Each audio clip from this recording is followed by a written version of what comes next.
So you're Miss Riley Gaines, Mrs. Riley Gaines, I guess you could say. What's the title that you want us to give you? You could use Director of the Riley Gaines Center and former All-American swimmer. Okay, so I mean, you're obviously on Duke University's campus. You have this national tour going on. First off, why did you choose this location as part of your tour? It's just been a mission of mine the past probably 2 years or so to get on college campuses and do what I can to really help engage and mobilize the youth. I think we're a demographic that's often left out of these important conversations. So I've been to about 80 or so different college campuses. I haven't yet been here, so to be here, this is the second stop of this semester's tour. I'm just so excited. Of course, it's a big week for Duke. With March Madness and everything going on, I come from a basketball school as well, so the energy here is incredible, and I'm just very excited. Of course, your presence was met with a bit of backlash. There's some people who maybe are against what you stand for, yet you're still here. What would you like to say for those who are maybe opposed to, you know, your mission? I'm still here because the message is relevant, it is crucial, and it is urgent.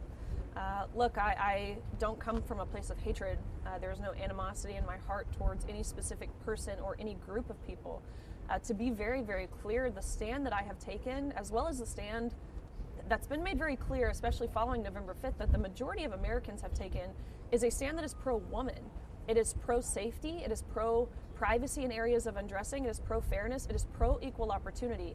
Again, I'm not standing against anyone or anything. I am very much standing for something, and what I'm standing for is women. So I welcome all, of course, those who want to show up in support, but even those who maybe want to show up in opposition, because ultimately, that's really who needs to hear the message anyways. And of course, what do you say to those folks who say, like, hey, even if someone takes a certain amount of, hormones to balance things out, it's still, I guess it's not an unfair advantage is what some people would argue. What do you say to some of those folks? It's just not true. That's, of course, not what history has shown us through data, through these incidences or specific instances where men have infiltrated into women's sports. Again, we don't see the reverse of that happening. We don't see women, even women who inject themselves with testosterone, entering into men's sports and competing at the same level. So we know that's not true.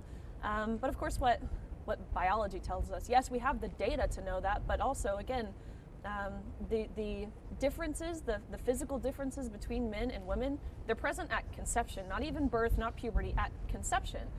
So to say that a man can become woman, President Trump actually said it today. He said there's no surgeries, there's no cosmetic procedure, there's no amount of hormones that you can inject yourself that would change who God so intentionally and uniquely created you to be.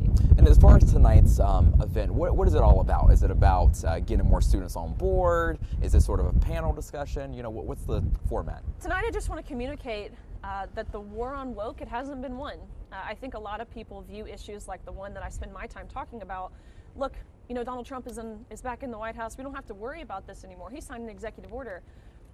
I'm here to send the forceful message that, look, even with a leader who has taken decisive action, swift action, in doing his part to help prevent some of the harm that's being done to women at a national level, it very much is still happening. There is still a war on woke, specifically a war on women, and it's up to all of us. No identity factor matters. Man, woman, old, young, white, black, gay, straight, it doesn't matter. It's up to all of us as humans to help push back and, again, defend women and defend women's rights. Some trans folks, some trans athletes may argue, with what we see on the federal and state level, this is sort of like an erasure. They're saying that their existence doesn't matter. Do they have a right to participate in sports at all? Like, what would make this right for all to say, like, hey, we deserve to participate as well? Of course, there has been no bill at any level, local, state, or federal, that has barred athletes who identify as trans from competing.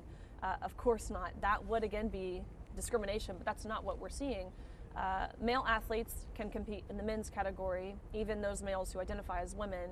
Female athletes, even those who identify as men, can compete in the women's category, so long as, of course, there's no, specifically in regards to women, taking of performance-enhancing drugs, as that's pretty regulated. But again, no one is being barred from playing sports. I am the biggest proponent for everyone playing sports. Sports is what has given me the skill set that I have to be able to stand firm in the way that I have the past few years, no one should be denied that. I think every single person should play sports. Just have a few more questions because I know the event's getting started in a bit. Fine. Your visit also comes at a time, just yesterday, our state legislators, they introduced Senate Bill 516. I'm not sure if you're aware of that, but I can at least give you a little bit of, so it seeks to codify definitions of sex, male and female, regulates which bathrooms people can use in some state buildings, and you can't change your gender on your birth certificate or driver's license. What are your thoughts on this legislation?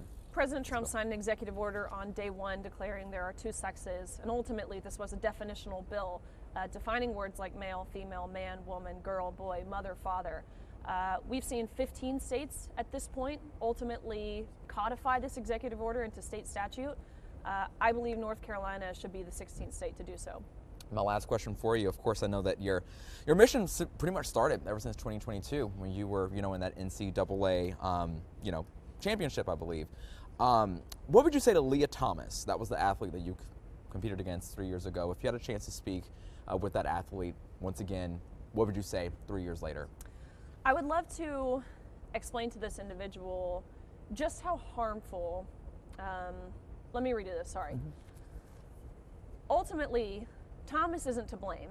While yes, of course, I do believe there was a sense of narcissism and an utter disregard for the women in that pool and in that locker room displayed by Thomas.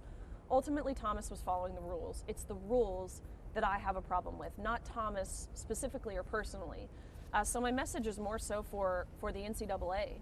It is for states, it is for elected officials who aren't representing us as women how we deserve to be represented. Again, what we're asking for is the bare minimum. We want equal opportunity. We want privacy, we want safety. When you say it like that, I mean, who could describe that as transphobic or any of the things that you're often labeled for taking that stand? Again, it is a stand that is very much rooted in reality, and again, it's rooted in fighting for women. Anything else you'd like to add? No, I'm very excited to be here, so thank you. Thank you. Yeah, of course.